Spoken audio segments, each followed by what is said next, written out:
የታሰረበት ቀናት ስለሆነ ለይሁዳ ምክርና ስቅለቱን ለማሰብ አምሮሃ በብሉይ ኪዳን የታዘዘ ስለሆነ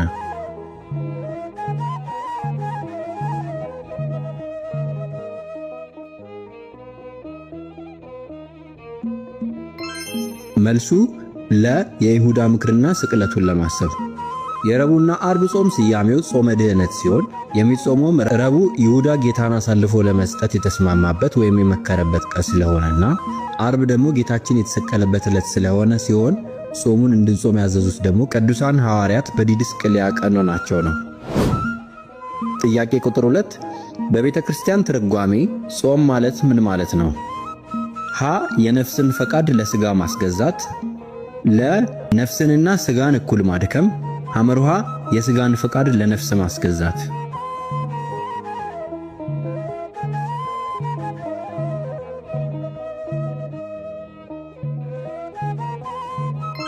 መልሱ ሐመርሃ የሥጋን ፈቃድ ለነፍስ ማስገዛት። ጾም ማለት ሆድ ከምግብ ብቻ ሳይሆን አንደበት ከሐሜት፣ ዓይን ከምኞትና ልቦና ከክፉ ሐሳብ ተከልክሎ ለነፍስ ፈቃድ የሚገዛበት መንፈሳዊ ተጋድሎ ነው። ጥያቄ ቁጥር 3 ያዕቆብ በሕልሙ ከምድር እስከ ሰማይ የተዘረጋች የወርቅ መሰላል ያየበት ቦታ ምን ይባላል? ሀ ካራን፣ ለ ሎዛ፣ ሐመርሃ ቤርሳቤ።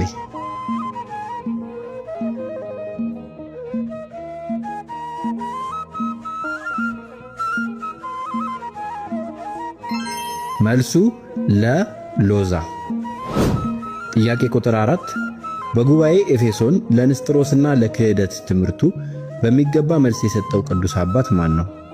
ሀ ቅዱስ ቄርሎስ፣ ለ ቅዱስ እስጢፋኖስ፣ ሐመርሃ ቅዱስ ቴዎፍሎስ።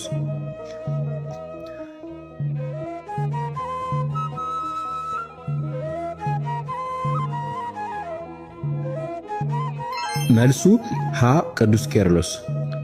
ቅዱስ ቄርሎስ የክርስቶስን አምላክነትና ወልደ አምላክ መሆኑን በማረጋገጥ የንስጥሮስን የክህደት ትምህርት በኤፌሶን ጉባኤ አውግዟል። ጥያቄ ቁጥር 5 ስለ እመቤታችን ሕቱም ድንግልና የተናገረው ነቢይ ማን ነው? ሀ ነቢዩ ኢሳይያስ፣ ለ ነቢዩ ሕዝቅኤል፣ ሐመርሃ ነቢዩ ዳንኤል።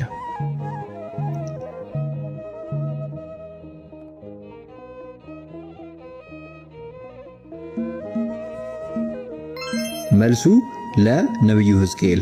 ነቢዩ ሕዝቅኤል በምስራቅ በኩል ያለችው ደጅ ተዘግታ ትኖራለች ብሎ ስለ እመቤታችን ዘላለማዊ ድንግልና ትንቢት ተናግሯል። ጥያቄ ቁጥር 6 እመቤታችን በስደቷ ወቅት ኢትዮጵያ ውስጥ ረዘም ላለ ጊዜ ያረፈችበት ቦታ ምን ይባላል? ሀ ደብረ ዳሞ፣ ለ ግሸን ማርያም፣ ሐመርሃ ቁስቋም ማርያም።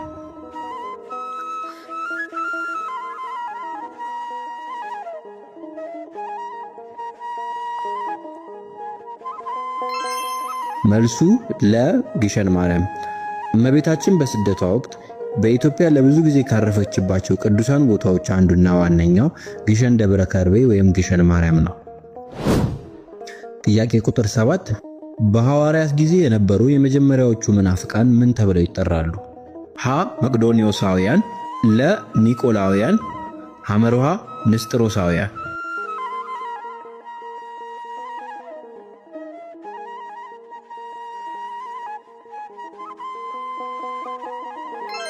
መልሱ ለኒቆላውያን። ኒቆላውያን በሐዋርያት ዘመን የተነሱና በራእየ ዮሐንስ ላይም በክፉ ሥራቸው የተጠቀሱ የመጀመሪያዎቹ መናፍቃን ናቸው። ጥያቄ ቁጥር 8 የመጀመሪያዎቹን ሁለት የእስራኤል ነገሥታት ሳኦልና ዳዊትን የቀባው ታላቁ ነቢይ ማን ይባላል? ሀ ነቢዩ ሳሙኤል፣ ለ ነቢዩ ኤልያስ፣ ሐመርሃ ነቢዩ ናታን።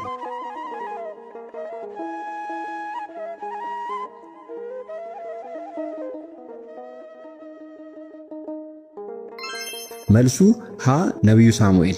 ነቢዩ ሳሙኤል እግዚአብሔር ባዘዘው መሠረት ሳኦልን የመጀመሪያው ዳዊትንም ሁለተኛው የእስራኤል ንጉሥ አድርጎ የቀባቸው ነቢይ ነው። ጥያቄ ቁጥር 9 አርዮስና ተከታዮቹ የተወገዘበት ጉባኤ የትኛው ነው? ሀ የኤፌሶን ጉባኤ፣ ለ የቁስጥንጥንያ ጉባኤ፣ ሐመርሃ የኒቅያ ጉባኤ።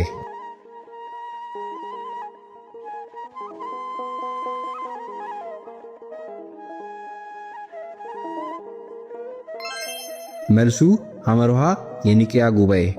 በ325 ዓመተ ምህረት በ318ቱ ሊቃውንት በተደረገው የኒቅያ ጉባኤ አርዮስ ወልድ ፍጡር ነው በማለቱ ተወግዞ ተለይቷል።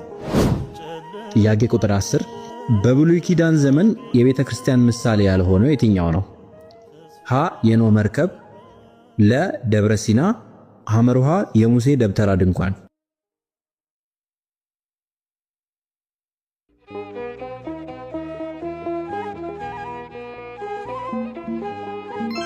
መልሱ ለደብረ ሲና።